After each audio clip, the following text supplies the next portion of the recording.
Hello and welcome again. In this case, we're going to talk about zonal marking or zonal defending in today's football, soccer. Very briefly, of course, because of the videos are, we try to make them brief or short. Okay, and it's very difficult because it's a topic that is very long, and especially if we talk about it on a theory basis, but also on a practical basis of how to train it. So I'm just going to talk about maybe at the end of the video a couple of exercises, just the way we train it or the way we teach it. Okay, but very briefly, zonal marking or zonal defending is the most popular and used in modern football and has been for several decades. Its correct application allows the teams to defend, mark, reduce space, be able to occupy, and in an effective way, a great amount of space. In other words, it allows teams to cover a lot of space in order not to suffer goals against or prevent them, right? In Europe, it became famous through the Italian school several decades ago. And in America, through especially in River Plate, in Rio La Plata, in Argentina and Uruguay, it became very famous with study and application in Italy, especially here in Uruguay, where we have a long tradition of theory and material regarding zonal defending, was perfection and was adjusted to specific game-like situations. Factors like positioning of the block, high block, mid block, or low block, and micro principles like pyramid or diagonals, depending on where the ball is, to reducing space, to retreat, to cover, the distance between the lines and angles, the defensive awareness, which we call in Spanish vigilancia defensiva, okay, are some of the micro principles of its application and cognitive process. So we have, when we teach zonal defending, we have to teach all of these micro principles, okay? And as I mentioned before, its application has suffered several changes due to the changes in the game that have modified it. So as the game began to become more modern and more recently in time, the zonal marking and zonal defending has been modified due to factors like reduction of space and the pressure on the ball, okay? As we mentioned before, pressure and space reduction have direct influence in the fact that these defensive behavior occur in less amount of occasions than in the past, where teams did not pressure and reduce space, and teams would attack without suffering any type of pressure on the ball. So normally, many years ago, there wouldn't be so much pressure on the ball. The teams would lay back normally when they lost the ball, and you would see a lot of these zonal behavior, okay, or principles more often. Now you see some of them, and you also see them, especially when the ball is behind the defense, okay? Now, as far as the types that we have or we see, do we have the defending in 4 lines? Normally it's not used anymore because you allow a lot of space. The team will allow a lot of space on the weak side, okay? A lot of free space, because the last defenders, especially the last 2, are allowing teams to exploit the weak side, okay? And as we mentioned before, as soon as we began using pressure on the ball, reduction of space, the defensive line started playing more in line, okay? And so this defending in 4 lines is not used anymore. Then we have the eagle defensive line, which is when the ball is on the side, in this case in the left, and you see that the lines, they end up defending in 3 lines, okay? And you see that the last defender is going to be placed on the same height as the second defender. You can have a variation of this also, having the last defender be placed on the same line of the third defender as well, okay? So this was used especially many years ago, and it's still used by some coaches and teams.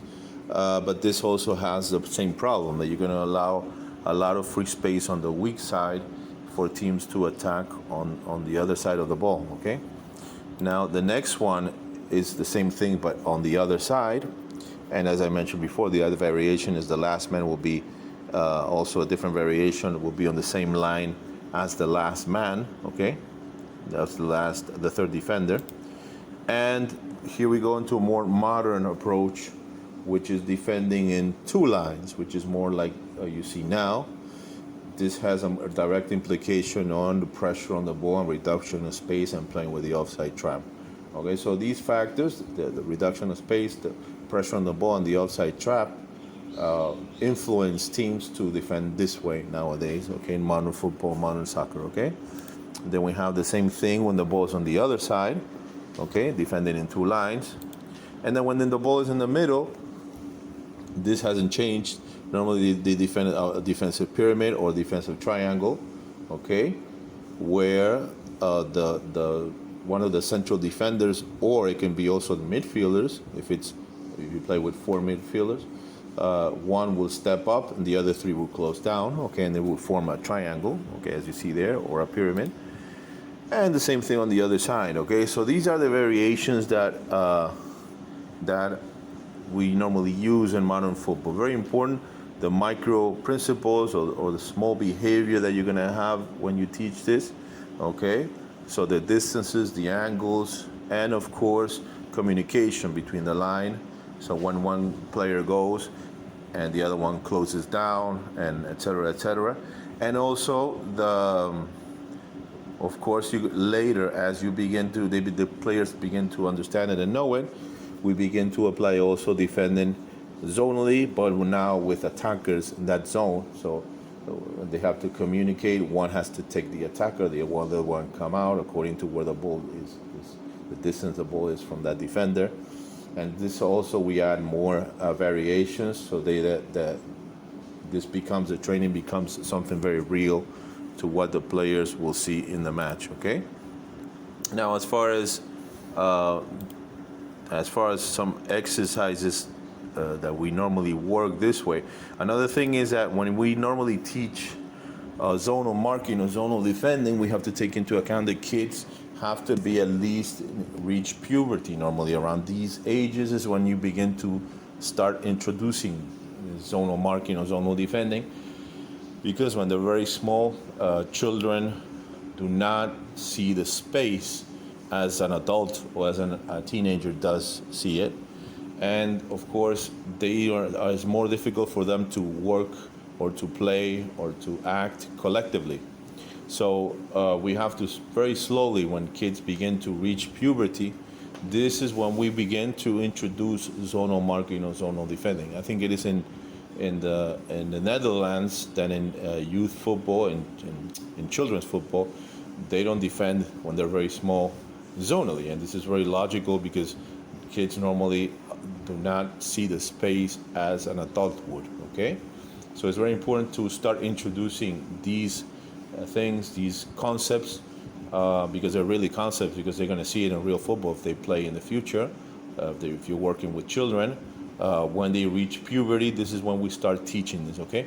A very simple analytical exercise. Analytical, remember, it's an exercise that doesn't have real context, but you're working behavior that you're going to see or they want to teach and they're going to do in the match, okay? So it doesn't have real context. It's normally, it stops after a certain action, okay? And it's very easy for you to introduce the concept that you want to teach, okay? Because you can guide the player or ask the player to discover himself or herself, okay? So it's a very simple analytical exercise where one player stops at the cone, dribbles towards the other cone, and stops there. When he stops, they have to move. The distances have to be the correct distance, the angles, okay, the communication, okay, the positioning of the defenders. So the balls are on the central lanes. The defenders, the two side fullbacks have to be looking inside. If the ball is on the side, they have to be looking towards the ball, except the last defender, which has to have his back against the goal. All these behavior you're going to start teaching them when they're small. So when they reach a higher level, if they do, okay, because football is and soccer is a game, it's a sport where children are supposed to enjoy the game and have fun. But then later, of course, as they begin to grow and go into later stages of the game, they also begin to compete and enjoy winning. So when we do that, they're supposed to know these concepts. So when a professional coach grabs these kids, they're supposed to, when they're I don't know, 16, 17, 18, 19 years old, they're supposed to know how to defend, how to mark zonally, okay? And not only the defenders, but also the midfielders and the forwards also, okay? So what you expect of them. The same thing, as we begin to get away from our goal, the back four start opening up a little bit more. When they get near our goal, they begin to close down the space like in a triangle, okay? So you're gonna see now in a low block, mid block, and high block, okay? And the back four a little bit more open when they're playing with high block, okay? Than when they're playing near their own area or box, okay? So it's a very easy analytical exercise, okay? You can have several types of variations of these exercises. And of course, these exercises, as we always mention, you can use them, analytical exercises, in the warm-ups or as complementary exercises, okay?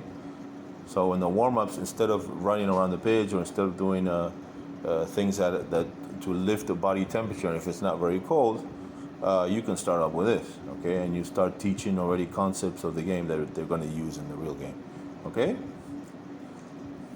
Now, the next example that I used was changing from an analytical exercise to a global exercise. A global exercise is an exercise where there is real context and real aspects of the game. So we're going to have a back four here, okay? And they're going to move according to where supposedly the ball is, which are the small cones, okay? So one will come out, the other one will close down, pyramid on the right, diagonal with two lines. So now once this ends, they open up, okay? They will open up, and then they start retreating, closing down in a triangle fashion. Once they reach low block, we begin the exercise, and it will be a 6 versus 4. Okay? After the action ends, again, okay? It's a kind of mixture of a global and analytical exercise, because after the ball ends, we stop and we repeat again. What's the advantage? What are the advantages of working this way and not just playing 11 versus 11? Many. For example, the actions, the repetitions that you're going to get, if you're looking for a defensive behavior or concept, or an offensive behavior or a transitional behavior, you're going to have a lot of repetitions, a lot of reps, okay? So this is why we have to teach the game this way. It's much easier just to play 11 versus 11, but you're not going to be teaching, because in 11 versus 11 in a 90-minute game, maybe they will defend 4 or 5 times, okay, or 6 times, while in an exercise like this, in an exercise which maybe lasts 15 minutes, maybe they will defend in real situations 30 or 40 times, okay? So these are the reasons why we have to divide the sessions, create the sessions that we want to work and we want to teach, not just copy and use things that other coaches use. And also the other factor that I never mentioned, normally top coaches allow you and normally the channels of their own channels, they allow them not to see every session, but the ones they want. So the ones that they have more tactical content, they're not going to let you see it, but not because they're mean or anything, just because they compete and they don't want other teams to see what strategically they're doing, okay? So they're not going to allow you to see things that are really more strategic, okay? This is why it's very important for the coaches, especially the young ones, because now we have a lot of access to a lot of material. Yes, you can use a rondo that Guardiola uses or club if you were able to apply it to your own team, because the level of difficulty and whatever. But when we work tactics, you have to create your own material, because the way you're going to play is not going to be the same way that Manchester City, Liverpool, or Real Madrid or Barcelona are going to play, or Bayern Munich, okay? Now, this is more like a mixture also of a global and analytical exercise. The rules are that the side fullbacks cannot defend in more than 2 lanes, so they can defend in their own lane and the lane next to it. And the central defenders can defend in 3 lanes. So they can defend in the lane to the left, and then the lane to the right, and then their own lane, okay? And the progression is that we're going to start with 1 attacker, and then we move up to 2 attackers, 3 attackers, 4 attackers. So we create 4v4, and we add more later, okay, at the end. So we can play up to 9v4. So see how they behave with all these things. So whenever all the behavior that you're going to do, the covers, the diagonals, the pyramids, okay, the defensive line pulling up, when is it supposed to stop, when are they supposed to retreat, all this information you're going to give your defenders, okay, and work that defense. So when they are in a real match in situations where they're outnumbered, they're already used to this, okay, they're already accustomed to defending this way. Make it difficult for them. In the beginning, very easy. We start with 1 attacker, and progressively we start adding. After maybe 2 or 3 repetitions, if you want, or you can do 1 and 1. We change the back 4, okay, because the attackers are always changing. So we change them always to keep them fresh, and we use the pause of each repetition for the other team to rest, okay. And very simple, okay. And the same thing as before. We're going to see a lot of reps in real game-like situations. And we can end up with a real global exercise where you can limit the midfielders of a team, and where you can see a lot of defensive behavior from the team that you want to see, okay? Or you can do it for both teams. So the main idea is always this, to create constraints to the team that you want to see it, certain behavior being executed, right? We're going to create constraints always, and we're going to do a lot of repetitions in real game-like situations. We can use analytical exercises, especially in the beginning, to introduce the information, to correct them, or to ask them to see what they're doing right, what they're doing wrong. And then we start with more global exercises where we would correct them, but more through the action and seeing how they act, seeing their behavior, okay? I hope you liked the video. This is a very long topic, as I mentioned before. We try to do it as briefly as possible. And I hope to see you again. If you have any suggestions or any questions, please let me know. Hope to see you again. Bye-bye. Take care.